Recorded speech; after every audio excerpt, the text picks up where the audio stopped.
Karena Nabi kita adalah seorang Nabi yang paling cinta dengan kita. Kalau kita ingin tahu ya, siapa orang yang paling cinta kepada kita, jawabannya adalah Nabi Muhammad. Bukan keluarga kita, bukan orang tua kita, bukan anak-anak kita, bukan pasangan kita, bukan, tapi Nabi Muhammad. Dengan dalil, pernah Nabi SAW bersabda, wallahi inni la arhamukum asyaddur rahmatan min rahmati abaikum lakum wa min anfusikum li anfusikum. Demi Allah, aku ini adalah zat, aku adalah seorang manusia yang paling mencintai kalian, melebihi daripada cinta orang tua kalian terhadap diri kalian, bahkan melebihi daripada cinta kalian sendiri terhadap diri kalian. Sebuah pengakuan, ada buktinya. Nabi Muhammad selalu tidak memberikan sebuah pengakuan, selalu ada buktinya. Bahkan bukan cuma diungkapkan buktinya, tapi diawali dengan sumpahnya.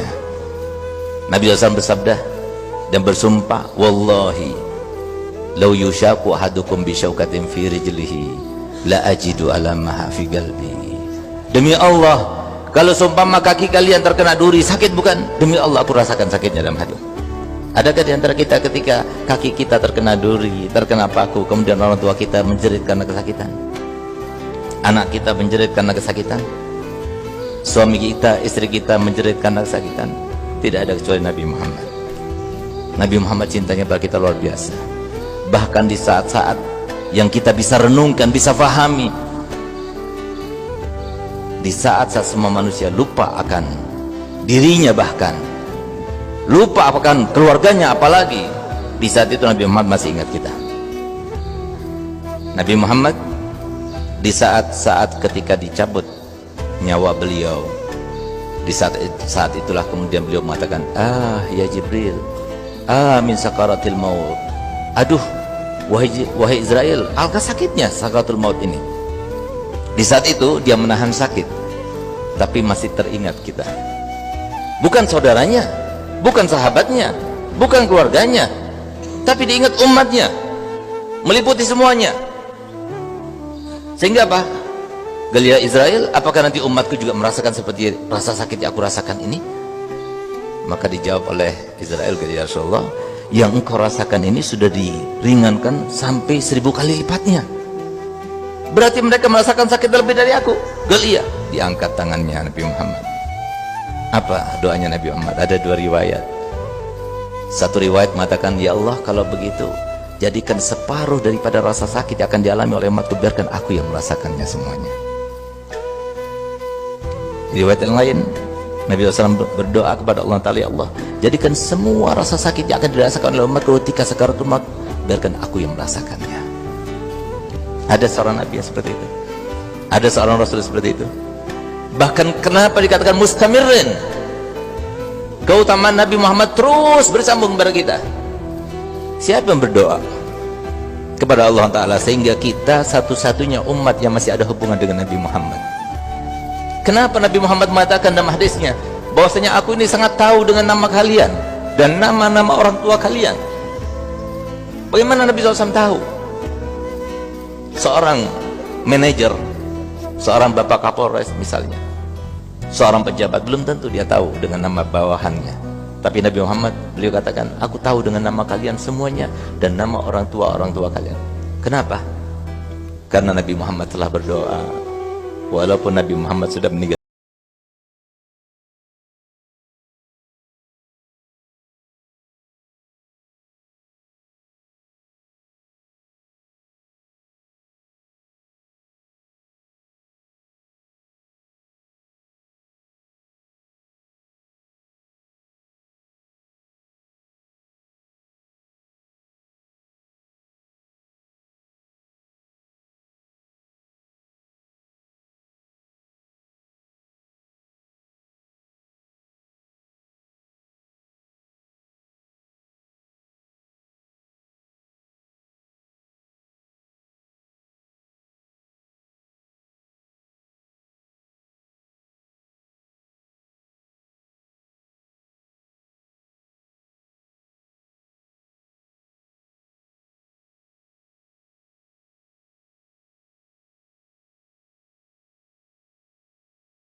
ikat perutnya dengan 3 batu.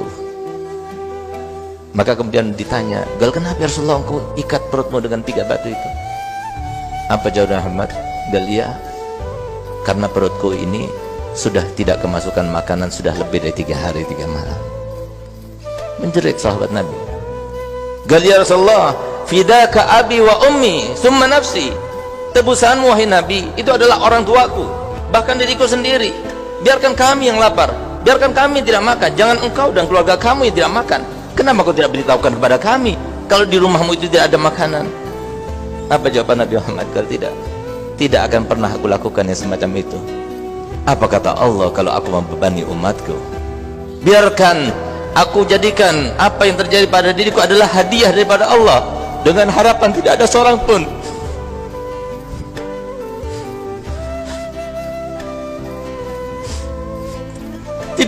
daripada umatku yang tidak bisa makan 3 hari 3 malam. Nabi Muhammad sudah mau mengorbankan dirinya untuk beliau, cukup beliau saja yang tidak makan 3 hari 3 malam. Bahkan diriwayatkan bahwasanya beliau 2 bulan berturut-turut sebelum akhir meninggalnya, di akhir-akhir umurnya, 2 bulan berturut-turut itu tidak ada api yang menyala di rumahnya. Yang dimakan itu cuma kurma dan air. Kenapa Nabi Muhammad mau rela semacam itu? Pertanyaannya, kenapa Nabi Muhammad rela seperti itu? Jawabannya adalah supaya umatnya yang miskin jangan kecewa. Kalian jangan kecewa. Miskin di dunia biasa, tapi jangan miskin di akhirat nanti. Kalau kamu merasa miskin, ketahuilah bahwasanya Nabimu lebih miskin.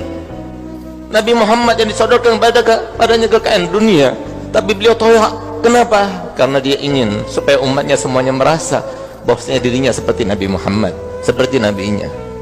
Itulah Nabi kita Muhammad.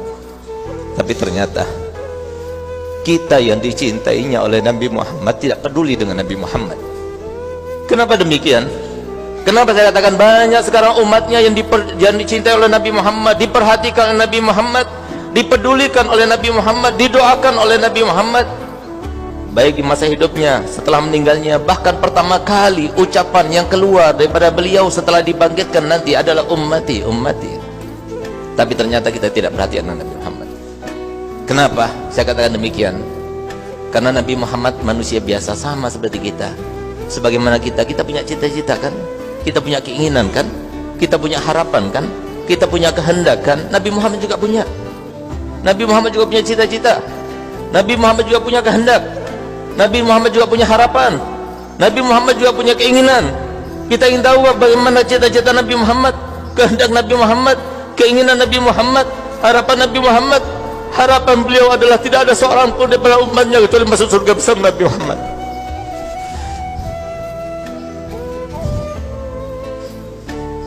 Tidak ada seorang pun daripada kita semuanya kecuali masuk surga bersama Nabi Muhammad. Bagaimana akan masuk surga? Kita tidak memperhatikan Nabi Muhammad. Bagaimana masuk surga? Padahal Nabi Muhammad katakan, ala inna sil'atallah ghaliyah. Ketahuilah bahwasanya barang yang dijanjikan oleh Allah dengan kalian sabar hadir majlis taklimnya, dengan kalian sabar melaksanakan sholat 5 waktunya, dengan kalian sabar menjadi anak berbakti pada orang tuanya, dengan kalian sabar berbakti pada suaminya, dengan kalian sabar menyantuni anak dan keluarganya, dengan kalian sabar menghormati pada tetangganya. Mahal kata Nabi Muhammad, nggak mudah. Kita harus melalui ujian-ujian, cobaan-cobaan. Bagaimana mungkin kita yang mengaku diri kita sebagai orang tua cinta kepada anak kita? Orang tua yang ada sekarang, kalau mereka jujur, hidup itu susah. Kita harus menghadapi orang tua yang berbagai macam coraknya, sifatnya. Harus kita menghadapi seorang guru, harus kita menghadapi orang tetangga, harus kita menghadapi kesehatan kita, ekonomi kita dan sebagainya. Semua itu membutuhkan kepada kesabaran dan ilmu serta pedoman. Bagaimana kita mengaku cinta pada anak-anak kita kalau kita tidak pernah menanamkan pedoman yang sudah diajarkan Nabi Muhammad SAW?